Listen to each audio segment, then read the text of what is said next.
Assalamualaikum warahmatullahi wabarakatuh. Jumpa lagi di channel Bang Soal Lengkap. Kali ini kita akan membahas kelas 3 tema 1 pertumbuhan dan perkembangan makhluk hidup, subtema 1 ciri-ciri makhluk hidup, pembelajaran 2. Nah, sebelum kita mulai, pastikan teman-teman sudah melakukan like, share, dan subscribe di channel ini ya. Pembahasan buku tema kelas 3 ini berdasarkan buku dari Kementerian Pendidikan Kebudayaan Republik Indonesia edisi revisi 2018. Nah, mari kita mulai. Pembelajaran 2. Kamu telah mengetahui ciri-ciri makhluk hidup. Amatilah teks dan jawablah pertanyaan-pertanyaan berikut ini untuk memahami ciri-ciri makhluk hidup lebih lengkap. Ayo mengamati. Di situ ada gambar cicak, akuarium ikan, dan ada beberapa anak yang sedang berjalan. Makhluk hidup dapat bergerak dengan cara yang berbeda-beda. Manusia berjalan menggunakan kaki, ikan berenang dengan sirip, cicak merayap di dinding. Apakah tumbuhan juga bergerak? Diskusikan dengan teman-temanmu. Tumbuh-tumbuhan juga bisa bergerak, meskipun gerakannya sangat terbatas atau hanya pada bagian tumbuhan tertentu. Contohnya, tumbuhan bergerak tapi tidak berpindah tempat. Contoh pada gerak tumbuhan adalah menutupnya daun putri malu saat disentuh. Contoh lainnya, gerak batang tumbuhan mengikuti arah sinar matahari. Nah, kemudian kita perhatikan gambar, ada gambar ikan dan gambar manusia. Makhluk hidup dapat bernapas. Alat pernapasan makhluk hidup berbeda-beda. Manusia bernapas dengan paru-paru, sedangkan ikan bernapas dengan insang. Nah, carilah informasi pada buku atau diskusikan dengan gurumu. Apakah nama alat pernapasan pada tumbuhan? Jawabannya, nama alat pernapasan pada tumbuhan adalah stomata atau mulut daun. Apalagi nama alat pernapasan pada hewan selain insang pada ikan? Sebutkan. Jadi, pada hewan itu contohnya paru-paru, pada hewan amfibi, reptil, dan burung. Kemudian pada serangga alat pernapasannya adalah trakea, sedangkan pada cacing alat pernapasannya adalah kulit. Nah, ini ada gambar ya, gambar bayi, menjadi balita, menjadi anak-anak, menjadi remaja, dan menjadi dewasa. Kemudian ada gambar ayam, dari telur menetas menjadi anak ayam, menjadi ayam muda, dan menjadi ayam dewasa. Artinya makhluk hidup dapat tumbuh dan berkembang. Tumbuh artinya bertambah ukuran tinggi dan beratnya. Apakah tinggi badanmu bertambah dibandingkan saat kamu masih di kelas 1? Ya, tinggi badanku bertambah dibanding saat masih di kelas 1. Pernahkah kamu mengamati pertumbuhan hewan yang ada di sekitarmu? Ceritakan hasil pengamatanmu. Ya, tentu saja kita pernah. Contohnya pada ayam. Perubahan fisik pada ayam, semula ayam berupa telur, kemudian menetas menjadi anak ayam. Lama-kelamaan anak ayam bertambah besar, tinggi, dan beratnya. Nah, ini ada gambar dari kacang hijau menetas menjadi kecambah dan menjadi pohon. Kemudian ada telur menetas menjadi ayam, anak ayam, dan menjadi ayam dewasa. Begitupun pada manusia. Makhluk hidup dapat berkembang biak. Cara berkembang biak makhluk hidup berbeda-beda. Ada yang berkembang biak dengan cara melahirkan, ada juga yang berkembang biak dengan cara bertelur. Ayo berdiskusi. Isilah tabel berikut ini dengan nama hewan. Isilah sesuai kelompok yang tepat. Kita akan mengamati hewan-hewan. Contoh yang pertama adalah ayam. Ayam itu berkembang biak dengan cara bertelur. Kemudian kucing, bagaimana cara berkembang biak kucing? Kucing melahirkan.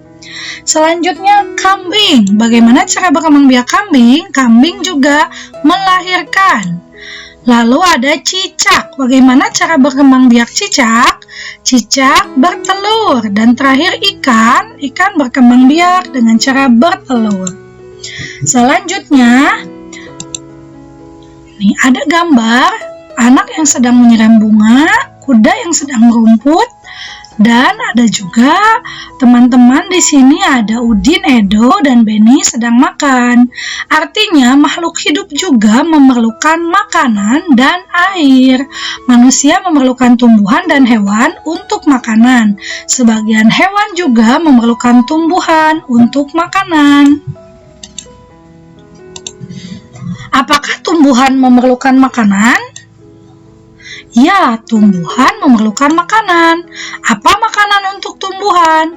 Makanan tumbuhan adalah zat makanan berupa glukosa yang dihasilkan atau diperoleh dari proses fotosintesis. Nah, ada gambar Udin. Dia menutupi matanya karena silau oleh sinar matahari.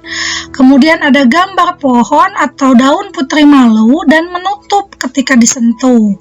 Selanjutnya ada pohon mawar, tanaman mawar yang dia juga sama ya, menutupkan daun. Dan ada juga binatang, ini kaki seribu, ketika disentuh dia menggulungkan tubuhnya. Artinya makhluk hidup pekat terhadap rangsang. Contohnya Udin, rangsangnya berupa cahaya, maka dia menutup matanya karena silau. Kepekaan makhluk hidup terhadap rangsang berbeda-beda. Jika kita melihat sinar matahari atau sinar yang menyilaukan lainnya, dengan cepat kita akan menutup mata. Daun putri malu akan menutup daunnya jika disentuh. Buah pada pohon pacar Cina akan meletus jika disentuh. Begitupun landak dan kaki seribu akan menggulungkan badannya jika disentuh. Artinya, makhluk hidup peka terhadap rangsang. Ayo menulis. Setelah mengamati teks tersebut, coba kamu sebutkan kembali ciri-ciri makhluk hidup. Ciri-ciri makhluk hidup adalah dapat bergerak, dapat bernapas, tumbuh, berkembang biak, memerlukan makanan dan air, peka terhadap rangsang. Oke, selanjutnya buatlah kalimat berdasarkan kata-kata berikut. Yang pertama, berkembang biak. Kambing berkembang biak dengan cara melahirkan. Makanan. Makhluk hidup membutuhkan makanan untuk bertahan hidup. Manusia bernapas menggunakan paru-paru. Anak kucing tumbuh menjadi kucing dewasa. Cicak bergerak dengan cara merayap di dinding. Ayo mencoba. Manusia adalah makhluk hidup yang paling sempurna. Manusia dapat melakukan gerak dengan bermacam-macam cara. Perhatikan gambar berikut ini. Ikuti berbagai gerak berjalan dan berlari seperti gambar. Yang pertama, berjalan ke samping kiri. Yang kedua, berjalan ke samping kanan. Yang ketiga, berjalan ke depan. Keempat, berjalan ke belakang. Kelima, berlari ke depan. Keenam, berlari ke belakang. Ketujuh, berlari ke samping kanan. Kedelapan, berlari ke samping kiri. Dan terakhir, kesembilan, berlari berbelok-belok dan membentuk lingkaran. Lalu, cobalah melakukan gerakan gabungan antara jalan dan berlari seperti gambar berikut. Buatlah kelompok yang terdiri atas 5 siswa. Ikuti tahapan kegiatan seperti berikut ini. 1. Buatlah barisan di depan garis awal. Kedua, kegiatan pertama adalah berjalan maju dari garis start menuju garis finish. Ketiga, berikutnya siswa berjalan mundur dari garis finish kembali menuju garis start. Kegiatan kedua adalah berlari maju dari garis start menuju garis finish, dilanjutkan dengan berlari mundur dari garis finish menuju garis start. Amati kelompok yang dapat menyelesaikan lebih cepat. Ayo berdiskusi. Bagaimana cara agar kamu dapat menyelesaikan kegiatan berjalan dan berlari dengan cepat? Cara agar dapat menyelesaikan kegiatan berjalan dan berlari dengan cepat, badan harus sehat, persiapan awal dengan baik, atur pernapasan.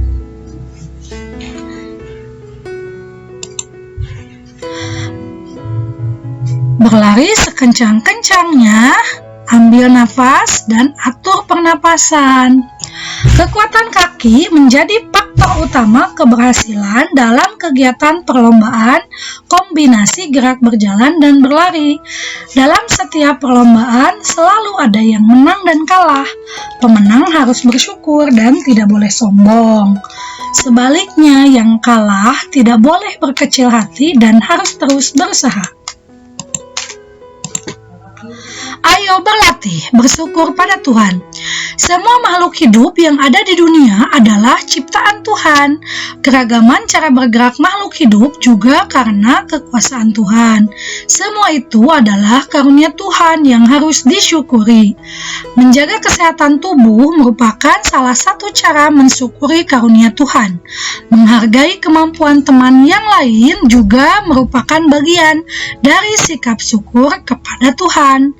Bersyukur kepada Tuhan termasuk pengamalan sila pertama Pancasila, ketuhanan yang Maha Esa dengan lambang bintang.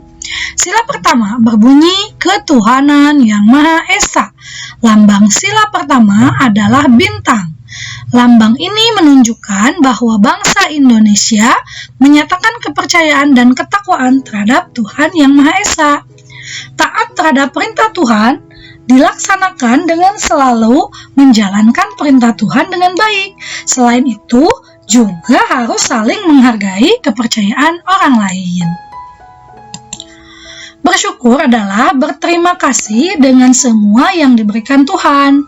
Sikap selalu bersyukur adalah salah satu contoh pengamalan sila pertama Pancasila. Apa saja hal yang dapat kamu lakukan untuk mensyukuri keragaman makhluk hidup? Yang pertama, merawat dan memelihara hewan peliharaan agar tetap sehat. Bisa juga dengan tidak berburu hewan liar, atau memberi makan kucing atau anjing liar di jalanan, dan tidak menebang pohon sembarangan.